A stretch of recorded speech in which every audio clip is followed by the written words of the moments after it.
অফারটি শুধুমাত্র ভারত এবং বাংলাদেশের দর্শকদের জন্য প্রযোজ্য। স্নিগ্ধা, তুমি কি করছো বলো তো? একদম চুপ, কোনো কথা না।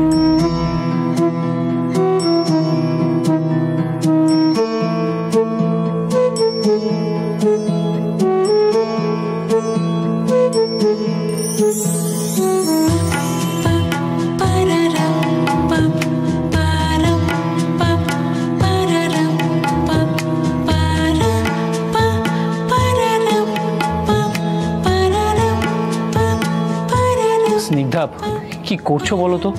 একদম চুপ করে বসবেন, কোনো কথা না। স্নিগ্ধা, তুমি আমার কথাটা শোনো। দেখো, একটুখানি কেটে গেছে, আমার কিচ্ছু হবে না তাতে। স্যার, একটুখানি কাটেনি, যথেষ্ট চোট লেগেছে। আপনাকে বরঞ্চ আজকে ব্যাংকে যেতে হবে না, আপনি আমার সাথে ডাক্তারের কাছে যাবেন, ব্যাস। ডাক্তারের কাছে যেতে হবে? এইটুখানি কেটে গেছে, একটু বেশি বাড়াবাড়ি হয়ে যাচ্ছে না? কোনো বাড়াবাড়ি হচ্ছে না। আপনি আমাকে টাকাগুলো দিন দিন।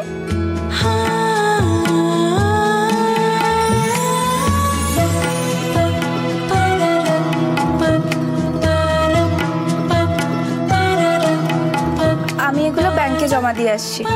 তুমি কিন্তু এবার সত্যি ছেলে মানুষই করছো।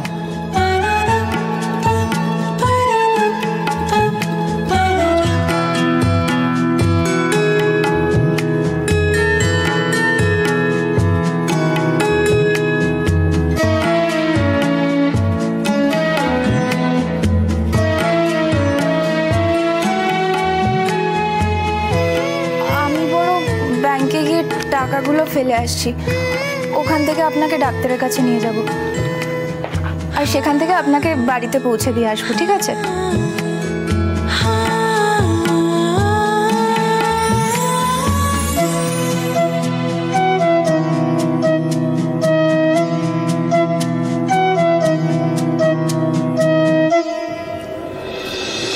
ঠিক বলেছেন সাধু বাবা, আমার সংসার থেকে সুখ শান্তি সব চলে গেছে, সব।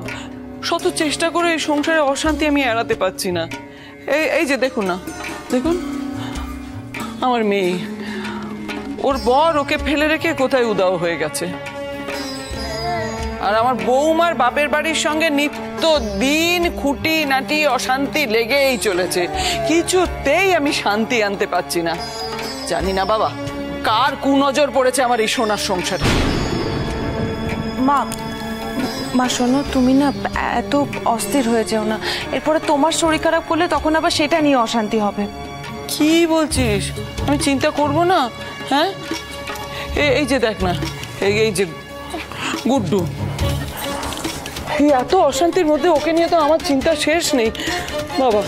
দেখুন না, ওর জ্বর হয়েছে, জ্বর কিছুতে কমছে না। জানি না বাবা, কার পাপের ফল আমার গুড্ডুকে ভুগতে হচ্ছে।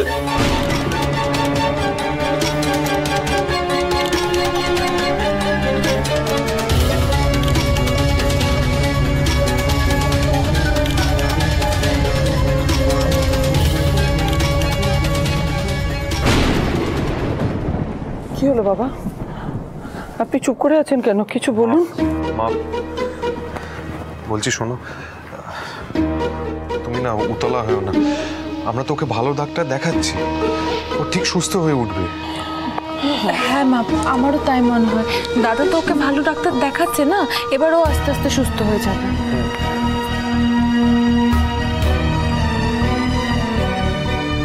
মা, আমার কথাটা শোনো না।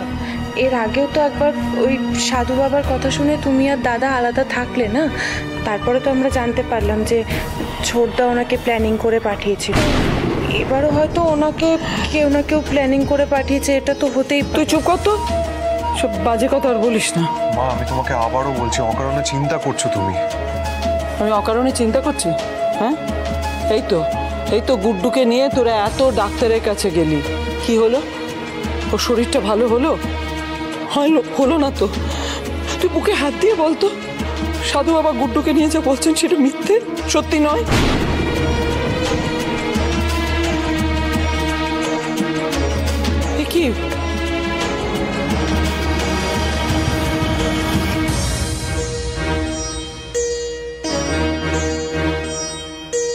কি বিশু, তোর কি করে লাগলো বিশু? পায়ে ব্যান্ডেজ মানে তো অনেকটাই লেগেছে, তাই না? ও কিছু হয়নি, দোকান থেকে তাড়াহুড়ো করে বেরোতে গিয়ে দরজার কোণাটা লেগে গেছে। ভগবান, না জানি এটা কোন পাপের ফল।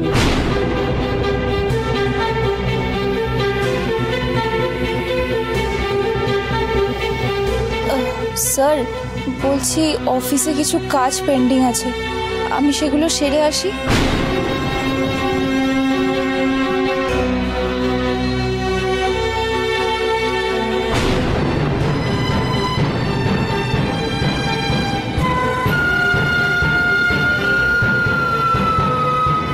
আপনি আপনি কে?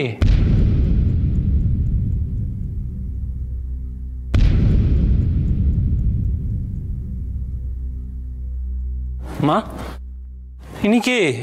এখানে এসব কি হচ্ছে?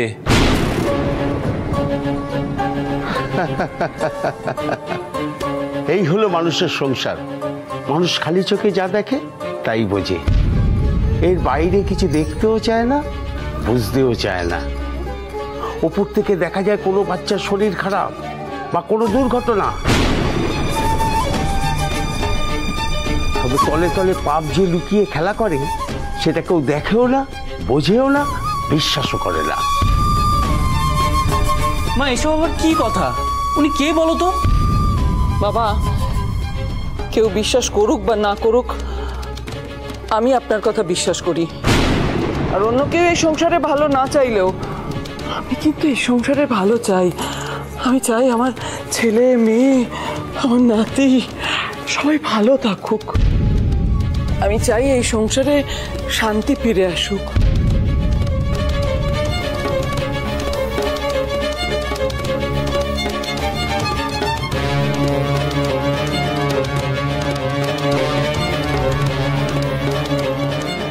বিপদ, ঘোর বিপদ, ঘোর বিপদ।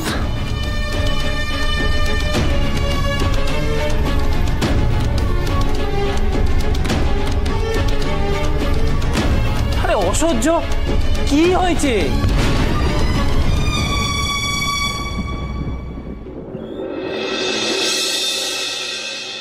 আমাদের বাড়ির বউ হাসপাতালে ভর্তি, অথচ আমরা খবর পেলাম দেরিতে। এটা কিছুতেই মেনে নেওয়া যায় না। তিথি, তোমার কিন্তু আমাদেরকে জানানো উচিত ছিল। সায়নের যে কোনো খবর পাওয়া যাচ্ছে না সেটাও তো আমরা জানি না। আমরা কিন্তু ব্যাপারটা মেনে নিলাম না। আমাদের ফ্যামিলি ম্যাটার, আমাদেরকে না জানিয়ে এত বড় একটা সিদ্ধান্ত তুমি এইভাবে একা নিতে পারো না। অংশু, এসব কি হচ্ছে বলো তো? দেখুন, আমি নিজেই খুব টেনশন ছিলাম, তাই কাউকে কিছু জানাতে পারিনি। ইচ্ছে করে যে জানাইনি সেটা তো নয়। ইচ্ছে কি অনিচ্ছে সেটা পরের কথা, খবরটা দাওনি কেন? অংশ, তিথি তো ঠিকই বলছে। ও আগে বিথিকে হসপিটালে ভর্তি করবে না জনে জনে ফোন করবে? সায়ন আমাদের ভাই, আর ওর সম্বন্ধে আমরা কিছু জানি না। এটা হাসপাতাল, একটু আস্তে কথা বলো, বাড়ির ড্রয়িং রুম নয়। আপনি তো সবসময় বিতির বাড়িকে সাপোর্ট করেন বাবা। মিতা, তুমি চেঁচাচ্ছ কেন? বাবা তো চুপ করতে বললেন নাকি? তুমি থামো। আমরা জানি এটা হাসপাতাল, চিড়িয়াখানা নয়। সায়ন আমাদের বাড়ির ছেলে আর বিথি আমাদের বাড়ির বউ। ওদের কোনো বিপদ হলে আমরাই আগে হেল্প করব। তিথিরা কে? ওরা কেন ওদের হেল্প করবে? বিথি আমার বোন, তোমাদের বাড়ির বউ বলে কি নিজের বোনের দায়িত্ব আমরা নেব না? আমাদেরকে দায়িত্ব শেখাতে এসো না। তুমি ভুলে যেও না তুমি বাইরের লোক, আর বিয়ের পর বইয়ের দায়িত্ব শ্বশুরবাড়িরই হয়। এক মিনিট, সায়ন আমার ছোট ভাইয়ের মতন। আপনাদের কি মনে হয় আমরা ওর ক্ষতি চাইবো? তোমরা কি শুরু করলে বলো তো? কখন থেকে বলছি অশান্তি করো না। চিৎকার তো করছে রানা, তুমি ওকে থামতে বলো। আমি সবাইকেই বলছি। বাবা, তুমি আমাদের গার্জিয়ান, তুমি যদি আমাদের এইভাবে ধমকাও তাহলে তো এই রানা তিথি মাথায় উঠে নাচবেই। যেটা ঠিক আমি সেটাই বলছি। বাবা, দোষ করলো বিথির বাড়ির লোকজন, আর আপনি আমাদের দোষ দেখছেন। আরে বিথিদের বাড়িতে গিয়েই তো ওদেরকে লাই দিয়ে মাথায় তুলেছে। হ্যাঁ, তাই ওরা কেউ তোমার কথা শুনছে না। তুমি কি সেটা বুঝেছো? তোমরা প্লিজ ওভাবে ঝগড়া করো না, আমার সত্যি খুব কষ্ট হচ্ছে।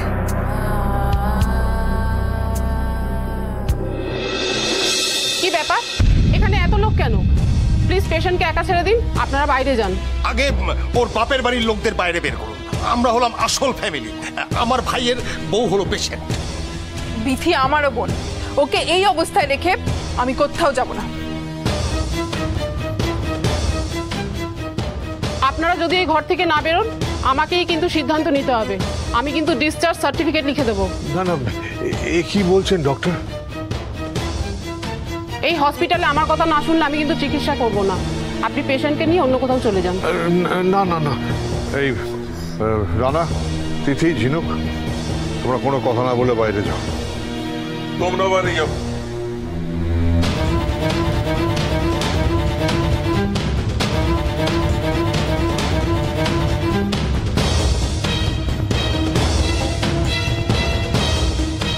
আপনারাও প্লিজ বাইরে যান।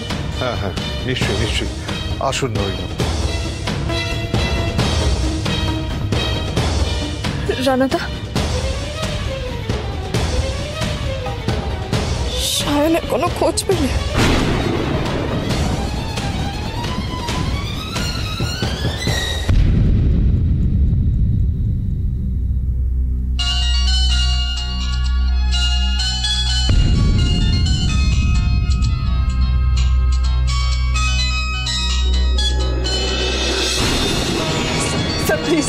सर प्लीज सर, एक बार बात करने दीजिए सर, प्लीज सर। बहुत हो गया, बस चुपचाप बैठे रहिए।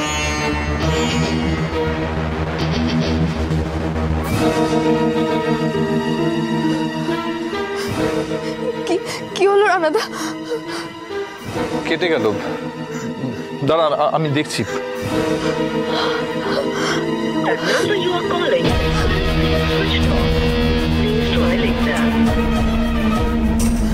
সুইচ অফ বলছে রে। সুইচ অফ তো হওয়ার কথা না। সায়ন তো আমাকে বলেছিল যে ও সব সময় ফোন খোলা রাখবে। তুই কাঁদিস না, আমি দেখছি, দাঁড়া। The number you are calling is currently switched off. Please try later. কি হলো রানাদা? ফোন বন্ধ।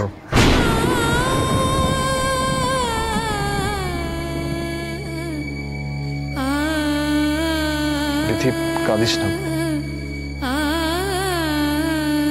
সায়ন ঠিক এসে যাবে, কাঁদিস না। রানাদা ফোন করেছিল। रानादा? सर सर मेरा वाइफ का ब्रदर फोन किया था सर, कुछ इमरजेंसी है, मुझे एक कॉल करने दीजिए ना प्लीज प्लीज, एक कॉल। सर हम लोग आखिरी बार आपको रिक्वेस्ट कर रहे हैं सर, प्लीज एक बार कॉल करने दीजिए सर, और नहीं बोलेंगे सर, प्लीज एक बार कॉल करने दीजिए। नमस्ते सर, मैं मृणाल रॉय, वो जो लॉकअप में है। शायन? हाँ शायन, मैं उनका रिलेटिव हूँ।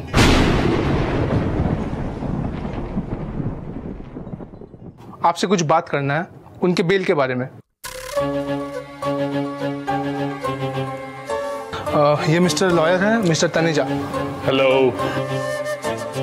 ये नार्कोटिक्स का केस है वकील साहब, बेल नहीं मिल सकती। और सिर्फ यही नहीं, जो भी इसे छुड़ाने के लिए आएगा वो खुद फंस सकता है।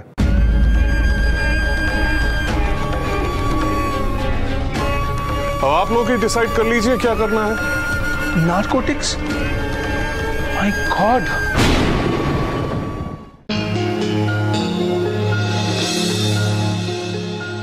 বাবা, আমার নাতিকে নিয়ে আমার খুব চিন্তা হচ্ছে। কিছু একটা উপায় বলুন যাতে আমার নাতির শরীরটা একটু ভালো হয়। ওইটুকু একটা দুধের শিশু, এত শরীর খারাপ হওয়ার কি কারণ থাকতে পারে বলুন তো? আচ্ছা বাবা, কারণ নজর লেগে যায়নি তো?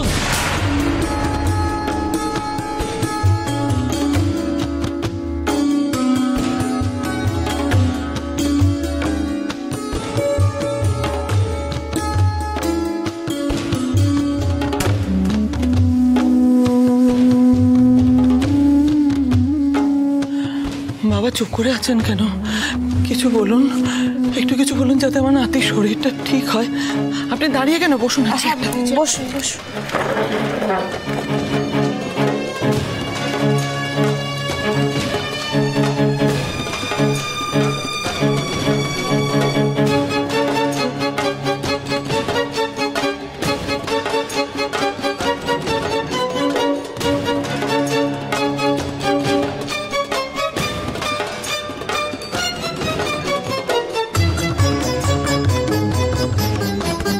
সমস্যার কারণ কিন্তু এই বাচ্চাটি নয়।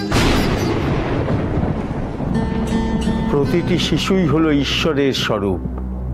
ওদের ভেতরে কোনো পাপ থাকে না, পাপ থাকে বড়দের মনে। পাপ বাচ্চাটার বাবা কিংবা মায়ের মনে আছে।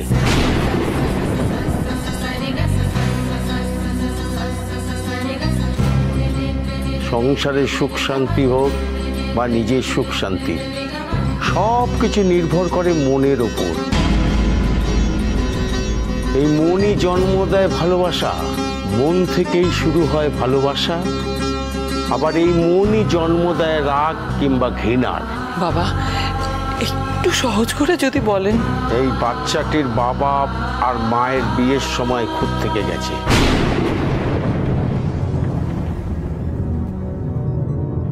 এই বাচ্চাটার অসুস্থতার জন্য বাবা মাই দায়ী।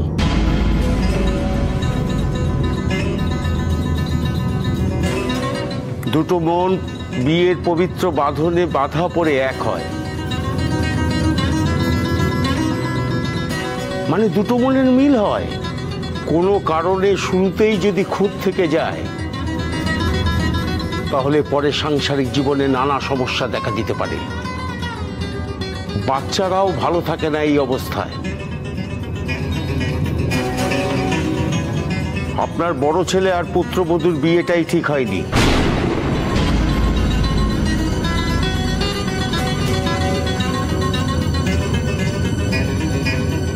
আপনি এসব কি বলছেন? আমার আর নীরার কারণে গুড্ডুর শরীর খারাপ হয়েছে?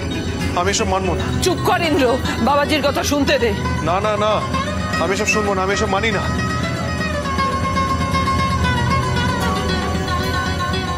বিয়ে মানে তো দুটো মনের মিল। বিয়ের সময় পাত্র বা পাত্রীর কারো মনের মধ্যে অন্য কেউ ছিল।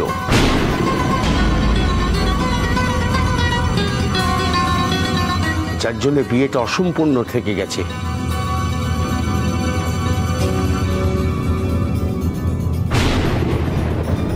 তোমার দাদার কোনো খবর পেল? না, ছোটদা তো এখনো কোনো খবর পাইনি। এভাবে না বলে কোথায় গেলেন? আজ তো আমাদের ফুলসজ্জা, তাই না? তোমার বউ তোমাকে এখানে আসতে দিল? এসেই যখন পড়েছি তখন আমি তোমার।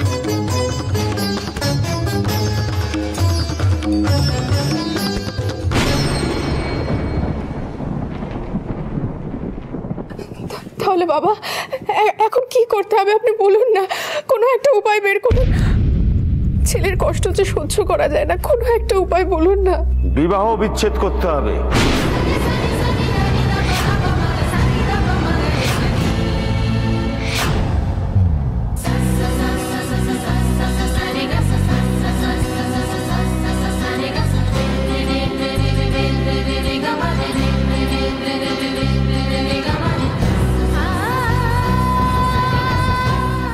কি?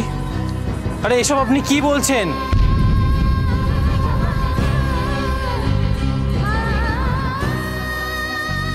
বিবাহ বিচ্ছেদ? অসম্ভব।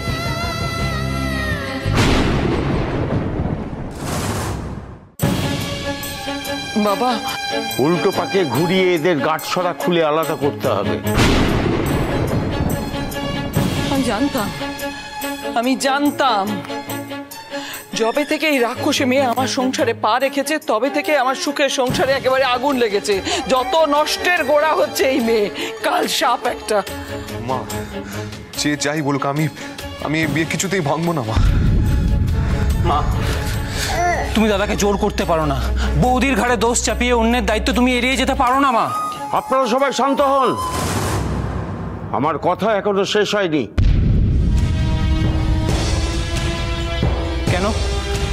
আরো কিছু বাকি আছে নাকি? বলুন বলুন বাবা, কি বলতে চাইছেন বলুন। আসল কথাটা বলার এখনো বাকি আছে।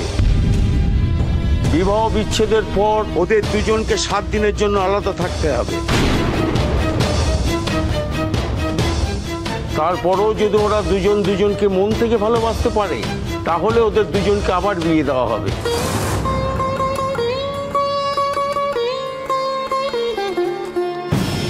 সেই বিয়ে হলে সংসারে আর কোনো অশান্তি থাকবে না, সুখ শান্তি ফিরে আসবে, সন্তানের জীবনও সুন্দর হবে। আমার আর কিছু বলার নেই। আমি যা বলি নিজের মনের ভেতর থেকে বলি, তাতে কোনো ভেজাল থাকে না। আমি টাকার বদলে কিছু বলি না। যখন বুঝি সংসারে সত্যি বিপদ তখন আমি বলতে রাজি হই। আচ্ছা আজ তাহলে আমি উঠি মা। বাবাজি, দক্ষিণাটা তাহলে? না মা, দক্ষিণ আমার লাগবে না মা। তাহলে একটু মিষ্টিমুখ করুন শোনে। না মা, আমি রোজ একবারই খাই মা। আসি। থাক থাক থাক থাক মা, আমাকে প্রণাম করতে হবে না মা, আমি আসি।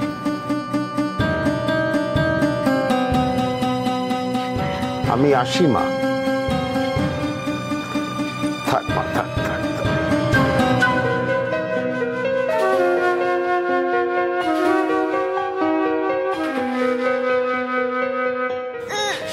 শুনলি ইন্দ্র, সাধু বাবা কি বললেন শুনলি? না মা, আমি এই কথা কিছুতেই মানতে পারবো না।